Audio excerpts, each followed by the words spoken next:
Hello மக்களே, welcome to Bigg Boss reviewer channel. இன்னும் என் சேனல் சப்ஸ்கிரைப் பண்ணலைன்னா சப்ஸ்கிரைப் பண்ணுங்கள்.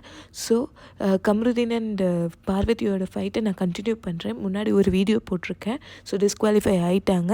ஆனதுக்கப்புறம் கம்ருதீன் வந்து வேணும்னே பாரு பிளேஸ்க்கு வந்து சொச்சோ அந்த மாதிரி ஓவராக சீன் போட்டார், ட்ரிகர் பண்ணி விட்டார். அப்போ அவங்க வந்து போடா அப்படின்னு பண்ணாங்க. அடிக்கிற மாதிரி பண்ணலை, பட் இருந்தாலும் பண்ணாங்க தான். அது தப்புன்னு சொல்கிற அதே பர்சனு கம்ருதீன் அந்த இடத்துக்கு போயிருக்கவே கூடாது அப்படிங்கிறதும் உண்மைதானுங்க. கம்ருதீன் பேசாமல் அவங்களோட இடத்துல இருந்திருக்கலாம்ல. கேட்டால் அந்த பொண்ணை ட்ரிகர் பண்ணிச்சுங்கிறீங்க. சீரியஸாக நாங்கள் லைவ் பார்த்தோம்.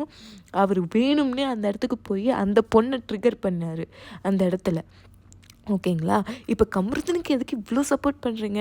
ஃபஸ்ட்டு என்ன ஆச்சு தெரியுமாங்க? அது பண்ணதுக்கப்புறம் இவர் வந்து பிக் பாஸ் அவங்க என்னை அடிச்சிட்டாங்க. அது கம்ப்ளீட்டாக வாண்டடாக பண்ணுற மாதிரி தான் இருந்துச்சு. அதனால் அவங்க சொன்னாங்க 5th ஸ்டாண்டர்ட் பண்ணுற மாதிரி பண்ணாதேன்னு சொல்கிறாங்க. அதுக்கப்புறம் ஒரு 8 உதைச்சாருங்க அந்த டெஸ்க்கை. அது ஆப்போசிட் 2 பர்சனுக்கு அடிபட்டிருக்குங்க. அப்போ உடனே வந்து எல்லோரும் வந்துட்டாங்க. எதுக்குடா இவ்வளோ அக்ரெசிவ் ஆகுற, எதுக்கு இந்த மாதிரி பண்ணுற அப்படின்னு சொல்லி எல்லாருமே வராங்க. அவங்க 2 பேருக்கு அடிபட்டிருக்கும். சாரிங்கன்னு சொன்னார். அப்போ அந்த சாரி வேலிடாக இருந்துச்சுன்னா 2வது டைமும் அந்த மாதிரி 8 உதைக்கக்கூடாது. என்னென்னா முன்னாடி வந்து அப்போ எல்லாருமே கம்ருதீன் கிட்ட என்ன நடந்துச்சு எல்லாருமே 2 விஷயத்தையும் கேட்டுட்ருக்காங்க. என்ன ஆகுதுன்னா, முன்னாடி வந்து பார்வதி இருக்காங்க, பின்னாடி அவங்க பேஸ்கெட் இருக்குங்க. அந்த பேஸ்கெட்டை டொப்புன்னு திரும்பி 2வது தாட்டி 8 உதைக்கிறாருங்க. நிறைய பேர் பயந்துட்டாங்க, பார்வதியை தான் அடிக்கிறாரோன்ட்டு. ஏன்னா ஒன்று அடிக்க முடியாதுங்கிறதுக்காக அதை அடிக்கிறேன் அப்படிங்கிற மாதிரி தான் அவர் அடித்தார்.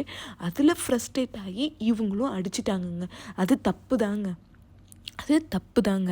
அது நான் எப்படி பார்க்குறேன்னா, அது ஒரு இம்பல்சிவாக அந்த இடத்துல அந்த பொண்ணு பயந்து ஒரு விஷயத்த பண்ணுச்சு. ஓகேங்களா? இது வந்து நீங்கள் வந்து அந்த பொண்ணு அடிச்சிச்சுங்கிறீங்க. அந்த பொண்ணுக்கு பின்னாடி இருந்ததை 8 உதைக்கிறாருங்க. அது யாருமே பார்க்கல. நீங்கள்லாம் என்ன மனுஷங்கங்க?